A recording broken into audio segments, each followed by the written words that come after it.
Mr. Speaker, they say that in America, all you need to become successful is to work a half a day.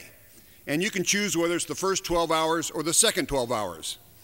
Well, the American people probably expect double from their government these days when we have serious challenges to our economic and national security.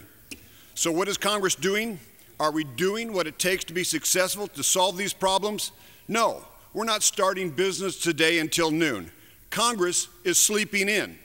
Maybe we're on California time, but I will wager we will not be here until midnight. Any third world dictator would be pleased at the way we are operating today.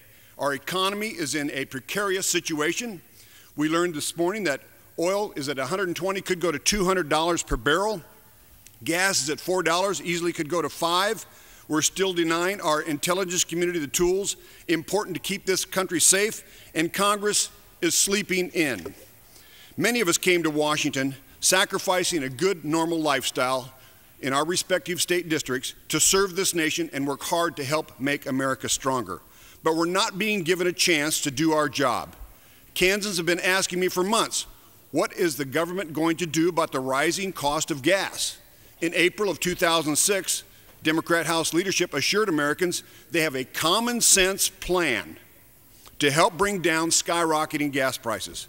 Well, Mr. Speaker, it's time for Democrat leadership to unveil this plan. Since 2007, when the Democrats took control of the House, gas prices have risen 50%.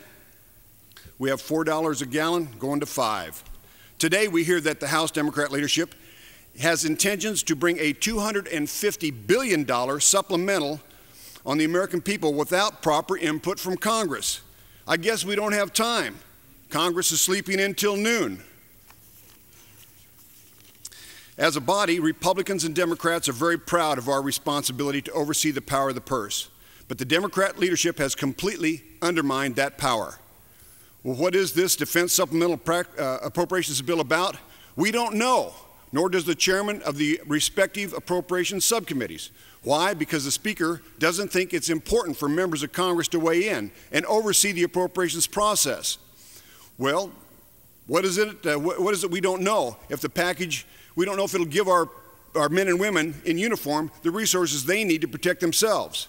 We don't know if this package will address the price of gasoline or the price of food. We don't know if this package will ensure that our veterans are properly taken care of. The experts, the men and women, Democrats and Republicans who serve in Congress on the committee, could answer these questions. We spend time overseeing the process, funding the needs of our agencies, but we've been cut out of the process. In other words, the people's representatives have been cut out of the process. How do the American people feel about $250 billion?